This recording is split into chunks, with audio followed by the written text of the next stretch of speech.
Hello, folks. I hope I'm audible and visible. I know that we're just starting this off. I think we're going to wait for a few seconds to make sure that the text stabilizes. Maybe to ensure that the audio and video are fine, and maybe people drop in and can chat, and somebody can sign off and say you can hear us very clearly. Usually, there's about a 30-second lag between what we guys are speaking and what comes on YouTube. So I'm going to wait for those 30 seconds to make sure that the tech is fine. We're not being let down by the technology. And so I'm just going to just fill the gap even before going on to the introductions. So let's see. I'm waiting for the first comment from somewhere that says, hey, you guys can see us and hear us clearly.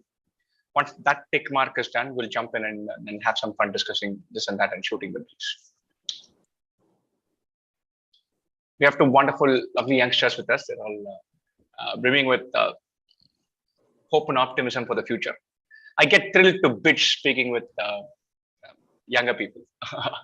You guys are fresh. You have wonderful ideas to lead the world. So I'm very happy to be part of this conversation. So thanks, first of all, to both Rohit and Shivani. I'm going to hand the floor to them for maybe a minute to just give a broad introduction, and then we will start off from there. And so over to you, Rohit. One broad introduction, and then we will start off. Right. So, hey everyone, my name is Rohit Kumar Vela. I had done my 10th and 12th, my whole schooling in Mumbai from Kendriya Vidyalaya. After that, I did my engineering in electronics and telecommunication right here in Mumbai. And then after CAT, after engineering, I have worked for around two to 3 years in Accenture. And during this time, after a point, I thought, okay, maybe I need an MBA to grow further in my life. So that is why I took CAT, and luckily I converted IIM Calcutta. And so I'll be joining there in a month's time. Wonderful, wonderful, Rohit. Best wishes. We will come back and ask you all kinds of questions about, hey, how was your preparation? How did it go? When did you start feeling it? And the rest of it. Over to you, Shivani. So yeah, hello everyone. I'm Shivani. I'm from Noida. I did my schooling from here only in Noida, and after that I did my computer science and engineering from Vellore Institute of Technology. And currently I'm working for around 2 years in GE Power as a data engineering specialist. So yeah, during that time I became interested in some managerial roles, and I thought that maybe an MBA would help me grow more than what I could do without it. So I decided to prepare last year, and then I gave CAT. Currently, I'm selected in shortlisted in IIM Lucknow and Kozhikode and ISB. So yeah, that's it. Wonderful. First of all, many congratulations to both of you, and many thanks for taking some time out and saying, hey, we will talk with the next batch and tell them what your experiences were. I know you must be busy, so thanks a lot for dropping by. I'm just going to float simple ideas and questions. I want it to be an interactive session. Wherever either of you feel like you can cut me off and jump in and have a chat, please feel free. And there are going to be probably questions coming in from chat as well. I will moderate it and throw it up to you guys. And so, general broad contours of preparation. What was your broad prep plan? We'll get into more detail later on. What is your broad prep plan?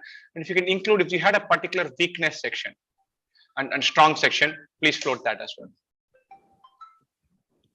All right. So should I begin or? Yeah, either way. So see, the thing is, when the pandemic hit, I had way too much time on my hands, mainly because of work from home. So after CAT 2020 results, I thought, okay, I have so much time, at least let me fill this time by preparing for CAT. And that's how I started. So I started very early. I started in January 21 itself. Okay. So I started then. Next 2-3 months from January, my plan was to learn all the concepts as much as I could for all the 3 sections. After that, the next 3 months were more related to solving questions and practicing. But at the same time, side by side, I started taking mocks little by little. So you started taking mocks as early as March, April? No, as early as April. I think first mock was in April. It was way too early. But April and May, I just gave like 3-4 mocks in total. And then after June, I just took mocks till the end, till November. Now, section-wise, if I was to say, I was pretty confident with quant from the start itself. So I just read the concepts, practiced, but I never really had trouble with that. With VARC, after a point, I think around April or May, my scores were really fluctuating. So I began reading novels and all, and that's when my scores started stable in VRC. Wonderful, In, wonderful. in DILR is a section, I think it's the most volatile section Correct, in a correct. 2-hour Tell me cat. about So that. DILR, I tried my best. Like I tried variety of mocks as much as I could, solving sets, but I still couldn't get a handle on it. In the end, like I think 1 week before cat is when I actually felt confident about the other. Till then, till then it was fluctuating, but the Okay. last 2-3 mocks, I think I got confident. Nice. Yeah. For good timing. Yeah. Over to you, Shivan. Yeah, so mine was a very turbulent ride, not so structured. I started around, like, seriously started around April, but I thought of giving cat in January or February. But that seriousness came to me around April or May. And I started with the concepts. I joined the coaching and I started learning the quants concept. That was like one of the main points that I wanted to focus on because, yeah, my maths was pretty good, but on the speed part, I struggled a lot on solving a lot of questions in a few minutes. So that was the part I focused on the most. And if I go section wise, I think for me also, VARC was one of the most challenging sections, even though I was an avid reader earlier on. But after that also, in VARC, I struggled a lot in getting marks because of the accuracy point of it. So after that, I started reading articles and I started diversing the things that I'm reading. So that I think helped a lot. And one of the advices that I think Bharat sir gave helped me immensely was only mark an answer in VARC when you're sure of it, because when it's something as vague as VARC, you tend to mark it when you are feeling close to an answer.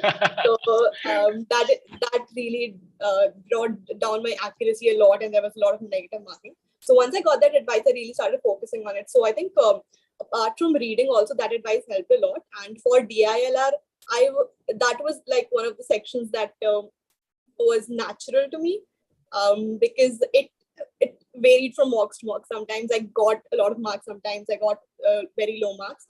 But luckily in CAT, I did not get low marks, so that is good. Wonderful, lovely. Many thanks. And once again, good outline. Learn fundas first, then go to speed building. For VRC, both of you have said that reading a lot is the deal. It's a key thing, which is right. And I think this accuracy thing is so right, so true.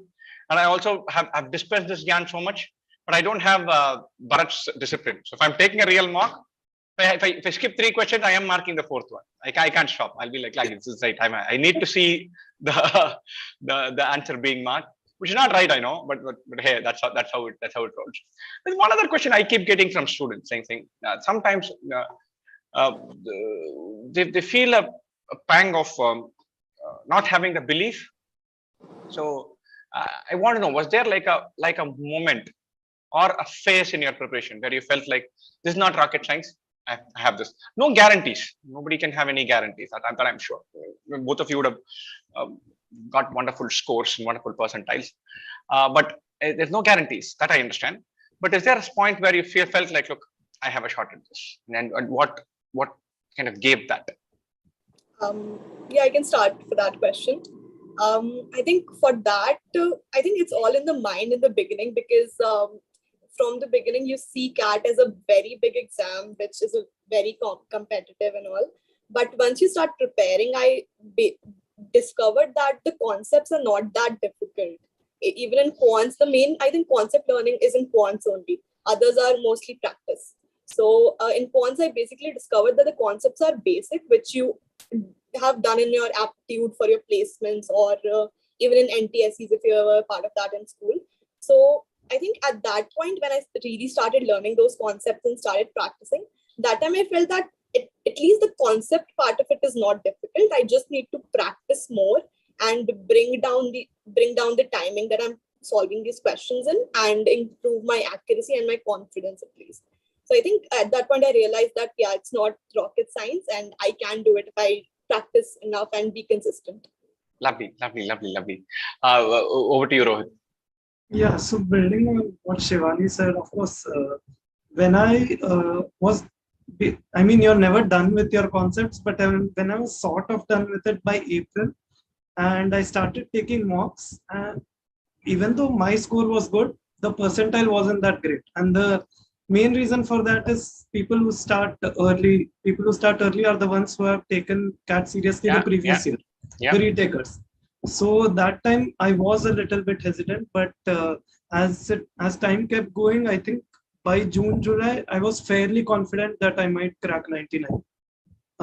As time went on, I started believing that maybe 0.5, 0.6, the later 99s, maybe I can get that. Wonderful. I like the way you phrase it as later 99s. Wonderful. Just as I think several people are saying, what would be your preparation tips for freshers? There's one very interesting question, and it's a very common theme. In fact, forget preparation tips. How do you manage work and prep? That seems to be like the $1 million question.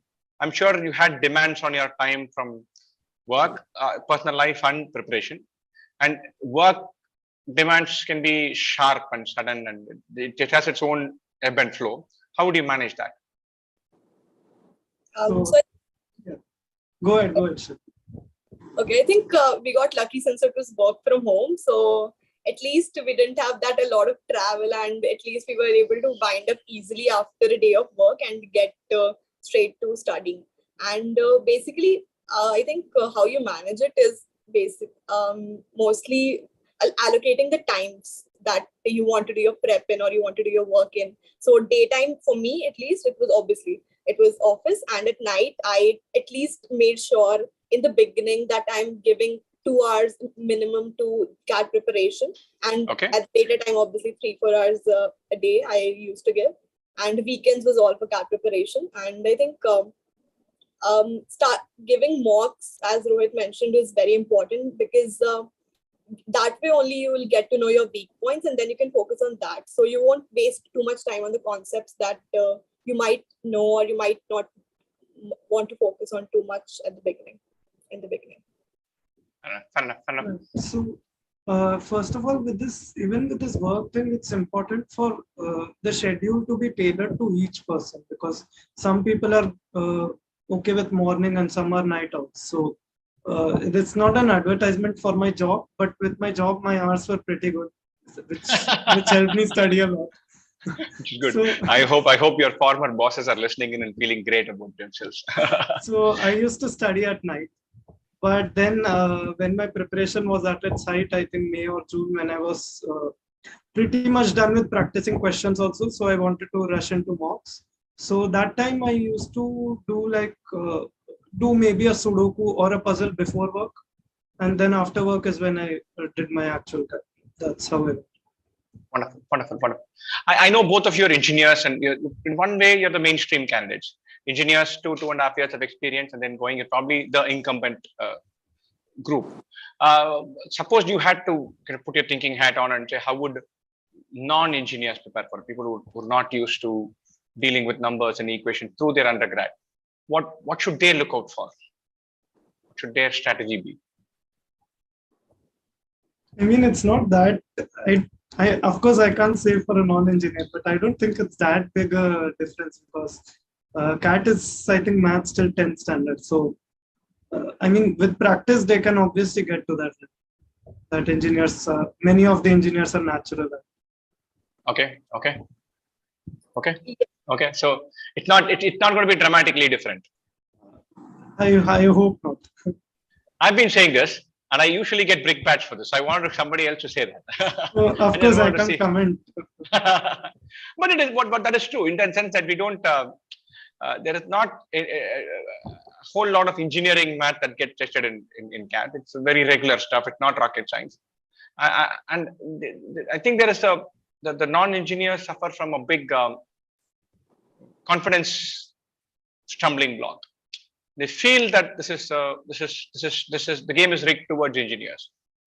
And I've seen several engineers feel bad about their quant because they feel the game is rigged towards engineers. And then they suddenly feel bad that, look, I'm supposed to be good at this stuff and I'm not. So I think it's mental, where it's psychologically you feel that, hey, I'm not getting the hang of this. Which is why I keep, these days, the one thing that I keep asking students or thinking about is somewhere along the line they get the belief, and I think the belief is a big turning point. The belief is a suddenly you feel like, look, I have a shot at it. I have a chance at this, and I feel like it's not out there, it's not difficult, it's not impossible, but getting that belief in June, July, August, whenever it comes, that is super crucial. Because I think you dial down the risk in the exam. You're not slogging. You take your mocks after you get belief more steadily. You're at ease in the section. If something goes wrong, you know that yaar ye sabke liye difficult hai. And then you have a quiet confidence about what you're doing, and that as a trainer, that's the biggest kind of missing piece of jigsaw. How do we give our students that belief that this is super crackable? The counterpart of that belief is a very interesting part where the stress comes in, where you start feeling, where you feel low. Right? One, did you guys feel that? And two, what did you do? So yeah, I felt that pretty often. I think whenever I gave marks, I felt low because I did not get marks as I expected. But getting through that is just letting it sink in and just keeping that in mind that yeah, it will get better. You're just doing this because you want to get better, right? It's not the final day, and it's just part of the preparation. And one more time I felt really low was around October end, and exam was in November. So I was feeling really low, and I just thought that, okay, I don't know if I can do this year. But keeping in mind all the advices that we got from you coaching, and I just thought that, okay, I've prepared this much. I cannot slag off on the final part of it. Yeah. So, this is the last stretch. I have to throw everything into. Yeah, the last stretch. I think I had that phase a lot in the last one. Yeah, I just kept that in mind. Yeah, that's the last stretch. I just need to hold on for one more month, and let's just give it my all. It just reminds me of all my annual exams. Let it get over, and let me just finish it off. Over to you, Rohit. Did you have those low moments where it didn't feel like it was falling in place, and what did you do? Yeah, I mean, the good thing about stress was that I started early with my prep. So that prep stress as such wasn't a lot for me because I used to take breaks. I used to till the end I used to take Sunday off. I didn't prepare for CAT at all on Sundays. That's nice. And, that's nice. Yeah, and regarding the feeling low, of course I felt that after some mocks, but the thing was that if I didn't do well in a mock, I just used to go out with my friends right after. I didn't even analyze that mock soon. Okay. I used to wait a couple of days before analyzing it. So, okay, that's nice. Yeah. But I do that very often. I do something and it simply doesn't fall off. Sometimes you want to make it work. Sometimes you want to do one more thing to compensate it. But usually my go-to response is look, denial. I forget about it. Let me go and meet somebody and then come back. It helps. The journey is going to have a bunch of ups and downs. And if we have really bad weeks and months in whatever thing that we are doing. So how we bounce back is probably a bigger determinant than planning and accounting for no weaknesses. What did you do in your free time? What were your go-to hobbies? What was your okay? I'm not preparing for CAT. What did you do? I used to go out a lot. Even July, August, I went for a trip. Left CAT for a week, 10 days. It's not recommended, but that's what I did. It is recommended. I've been training students for CAT. I keep telling them, don't get over-consumed in it. Don't get caught up in it. Pressure बढ़ जाता है, and then you have to. After the last lap is all about handling your mind and being at ease with what you have done. What about your go-to things? Other than that, I'm a big sports fan, so I used to watch football on weekends. Mostly. I've had. Yeah, wonderful. What about you? So firstly, I want to reiterate that whenever I was feeling down, I did the same. I took just a week off. I know it might not be recommended, but I just didn't do it. For the hobbies part, I think CAT helped me develop a lot of hobbies because I just needed to unwind sometimes. So I started painting. I watched a lot of TV shows. I think I finished hundreds of TV shows in that time. So I'm going to ask you the next question. Could be, what are your favorite shows, favorite streaming shows? Mine is like very conventional. It's How I Met Your Mother. So Okay. I just watched that on let. I watched it 4 times, I think, last year, end to end, because that was nice. kind of my comfort show. So Nice. What about you, Rohit? What is your go-to TV/music/movie thing? Mostly I don't like to rewatch a lot of stuff, but sitcoms are a good thing to watch. I think you can watch any of the new ones, Office. Yeah. I think I did one round of Big Bang Theory last year. The one thing I love about sitcoms is sometimes these TV series are overly compelling. In the sense that you watch one, you want to see the next one, you want to see the next episode. It unravels in front of your eyes, and then you end up binge watching. And I used to get a neck ache if I spent a lot of hours older. So I would worry about starting on a big series. The sitcom would be a hit in the sense that suppose I watch it once, and it's a 20-minute thing, it's a 25-minute thing. You can do one episode, pick yourself up, and then carry on. Any TV series you guys watch apart from sitcoms? Something that you kept at? I think Money Heist came out. Sorry. Yeah, I think Money Heist came out last year, so I watched that, and because that was like the suspense part of it. Okay. Yeah. Money Heist, yeah. Better Call Saul of this. I mean. Okay, good. That's still on my list. I should have a crack at it. Which is your football club, Rohit? I know I've asked you this question, but I want to. It's Liverpool. So you're mighty happy now. Not too happy. I mean, we'll see tomorrow. So yeah, but it's still in the Champions League final, right? That should count for something fantastic. Wonderful. I've got a couple of questions from chat. Did you spend time preparing for every section every day? What is your section mix when you were preparing?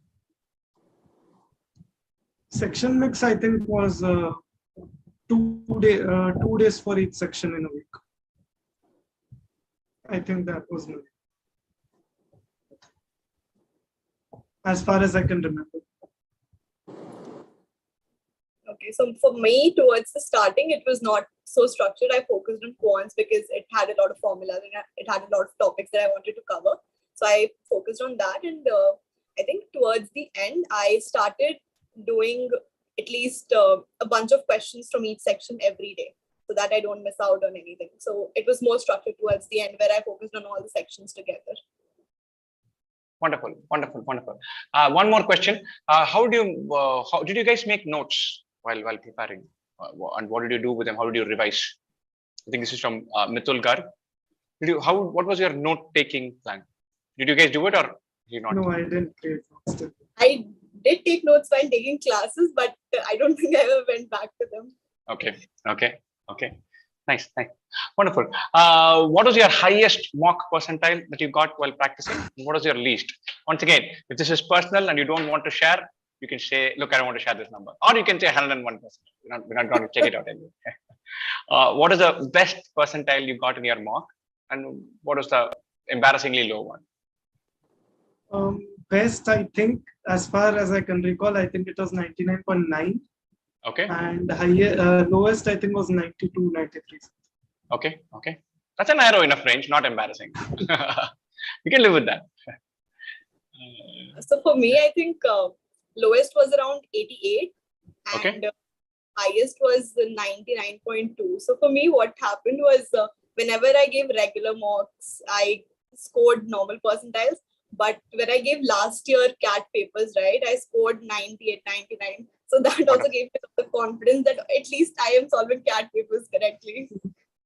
Wonderful. Good point. I very often say this to people that all of us, we all, like our entire industry, create mocks. And I feel like some of our mocks are beautiful. Some of our mocks are wonderful questions. But as a package, very few compete with the real deal.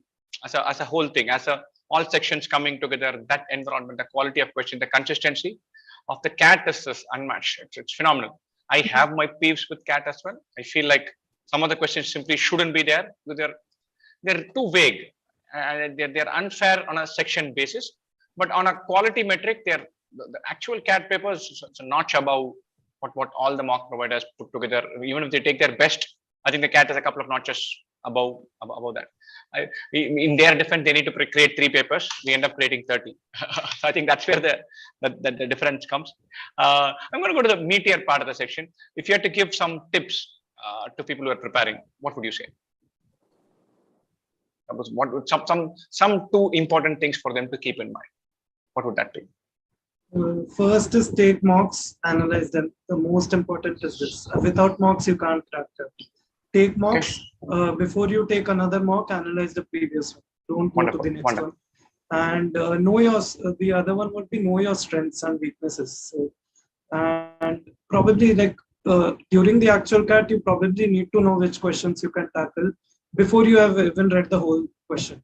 Fair enough. I think you need that level of practice, and don't compare yourself with others. That's beautiful. That's beautiful. That's super important. Don't compare yourself with others. I mean, obviously the CAT percentile does it for you, but until that point of time, don't compare yourself with others. That's super important. Over to you, Shwan. Yeah, I think one of the key things that I think we should all keep in mind is staying consistent. I think starting today is the best thing, because as long as you keep delaying it, that day you might lose 1 or 2 months in that. And I did that mistake, so I don't want others to do that. So I think staying consistent is the best part. And even if you are just giving 1 hour or 2 hours in the beginning, that's okay. But just make sure that you're not lagging out too much. Then I think definitely I want to reiterate on the mocks part. Even if you have not completed the syllabus, just take the mocks. It will definitely help you focus your preparation more on the topics that you need to. And staying motivated is definitely one of the other things, because as long as you're not motivated, you can't really focus on your preparation too much. So it definitely keep some hobbies that are able to help you unwind. And yeah, I think that is very important. Many thanks. I think Joe has already spoken of the virtues of starting early. And your point that start now is super important. I've been under pressure from my team. They come and told me that you haven't told that we have a fabulous discount on. So I'm going to take the opportunity to say, hey, we have said start early. So you can start today. There's a wonderful offer on at the 2IM courses. You should have got an email, or it's available on the website, on YouTube channel. Check that out. We have actually a pretty, at least I'm proud of the course. I'm kick-ass course available for students. More than our course, I think I'm super proud of the fact that it's super validatable. You can check out the content, you can do a dry run, you can take 1 class, 2 class, 3 classes, 1 test, 1 mock, all of that before you spend a rupee. So take your time, make sure that you validate your decisions. I'll come back to our 2 people who are here. Have you guys decided whether you want to do marketing or finance or what you're going to specialize in? No. I'm going in with an open mind. Okay, going with an open mind. Lovely. And yourself, Shwani? Yes, I'm inclining towards product management, but I'm not really decided on a specialization that is needed for it. So okay. Also going with an open mind, that I don't want to just think that, yeah, I want to do product management. I want to first explore, I think in the first year, what all courses are there and what I'm interested in, and then only I take a decision. Wonderful. Thank you. I'm just going to crawl through. This is one wonderful question. Do you think anyone with 10, 11 hours of work can crack CAT without quitting a job? I think both of you have said that the lockdown worked beautifully for you. And I think you're being very nice. I think you're, this is again, I'm going to take one time out and speak to our audience. So don't take offense. I think they've been very kind. They've been very polite about being super motivated, picking themselves up. But what we have here is, in some sense, they're slightly outlier candidates. Their CAT percentiles from 88 to 99 or 92 to 99, or they know their stuff. And so some of the things that they take for granted perhaps might not be that easy for the rest of us. So I think students who are keeping that in mind should understand. So whenever we get opinions and advice, we should keep the point of view where they are coming from. They're taking every effort to, or they're not taking effort really, but they don't come across as people who are going to show off that I got this percentage. So they're level-headed guys who are looking into their future and saying what they can do. But I think we need to keep in mind that what comes easily, naturally to them might not be that easy, natural for the rest of us. I think a couple of things that stood out very well for me. The one from Shivani, which says stay consistent, stick to your plan and keep at it. Don't let weeks and days go away. Keep at it. Another thing I think Rohit said was what works for the goose doesn't work for the gander. Since that said, you can be a night owl or an early bird. So tailor your preparation to yourself. It's not just to your schedules and plans, but it's also to your styles, to your targets, to your ambitions, everything.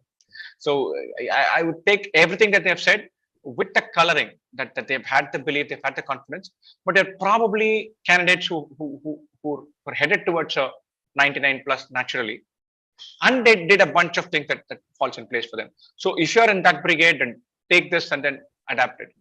If you feel like, look, I need to do some amount of basic preparation before I jump into mocks, then you should do that, because sometimes taking mocks can be energizing, can be belief giving. Sometimes it can be dispiriting and intimidating.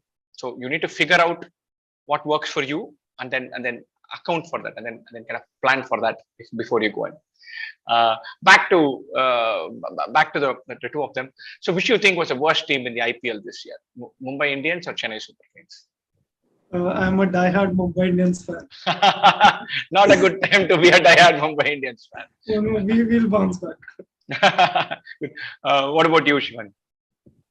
I think Mumbai Indians was the worst because they have won many IPLs. I think I don't support them now. I want other teams to win. Yeah, good. So, hey, for some egalitarianism, we need other guys to win as well. I was very surprised. There was some scene. I don't follow the IPL much. I'm a big cricket fan, but I don't do much of the much IPL. I'm a big sports fan. I watch all kinds of sports, but I have not done much of the IPL. But I know these two teams have won the most. And I checked out the seeding. They're the top two seeds. And in the table from week 3, week 4 onward, they've just hung on to the bottom two positions. They've had a horrendous run. I mean, what goes around comes around. Yes. Wonderful. I'm going to go back to the question from chat. There's one from CVA Balan. What did you read for VRC? What was your go-to reading? What maybe novels or articles or blogs? What is the website? What are the novels that you read? Okay, so for me, I read many novels because I was a reader early on, so that was just part of my routine. And other than that, because my novels were too specific for a genre, maybe thrillers or feel-good novels. So for diversifying, I read a lot of articles, and what I referred to was Bharat's reading list, because we got daily articles there. So I made sure that I'm at least reading that daily, because I don't like to curate too much and finding an article, spend 20 minutes finding an article and then reading it. So that came in very handy, and the articles are also very good daily. So that was okay. That's a big winner. Sometimes I feel really bad when I miss article after article after article on the reading list. Then I keep telling myself I will read all of this one day. I know it's not going to happen, but I tell myself that too, even today. Because somebody is taking the effort to curate it, and generally there is a heavy overlap between what I would naturally read and what comes curated. Those are generally the kind of things that I would like to read. So it's not just engaging, interesting stuff. It kind of matches well with what I would want to read. So it's a win-win-win. It's easy. I just have to click and I've got myself 15 minutes. Sometimes I miss out and I feel bad, but it's a wonderful list. So all of you must get onto return to the curated list. You must find your ways to warm your way into finding that article to hit you every now and then. Wonderful sources. You must check that out. Over to you, Rohit. So again, even I went with for articles, I went with the reading list because I could read a variety of topics without even putting an effort. So, and with novels, the thing was, I used to be an avid reader before, but then I lost it. So I picked it up because of that. And there were a lot of so-called classic or famous novels which I hadn't read. So I went for those, like To Kill a Mockingbird, Kite Runner, Book Thief, some of these. Wonderful. Lovely list. Coming to the 2-hour format or the 3-hour format. So did you guys take mock in both formats? Yeah, the first few mocks were 3 hours. After the official announcement, it was shifted to hours. Okay. Coming to the chat window, one very interesting question.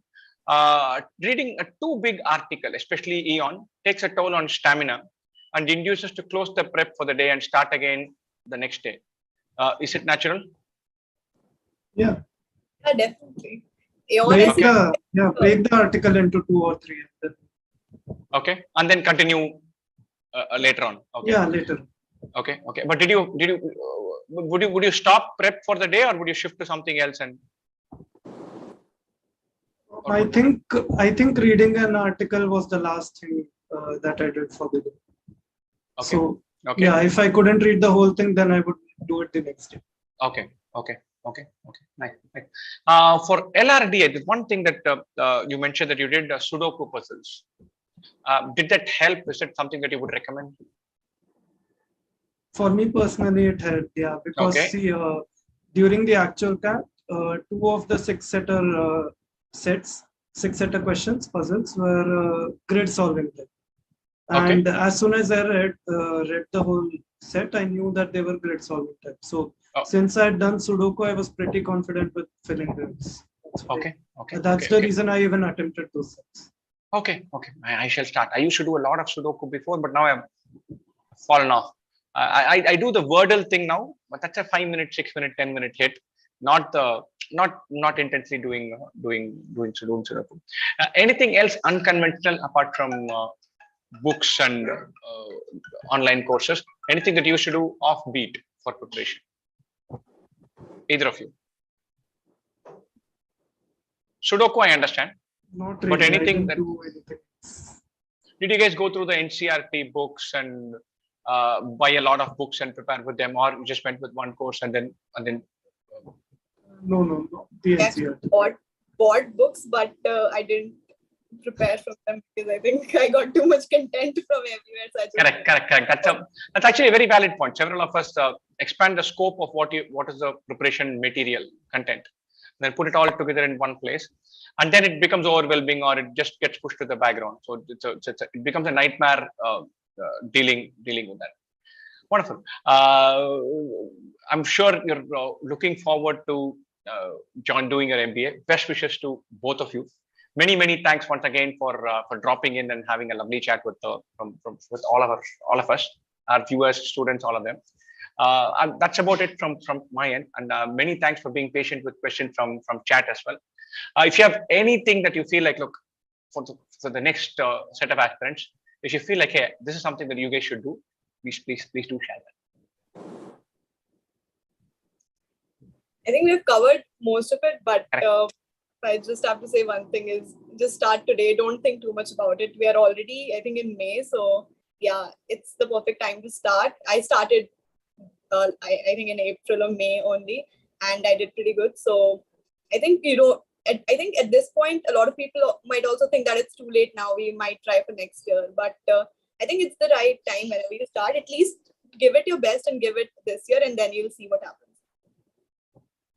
Wonderful. Yeah. Over to you, Rohit.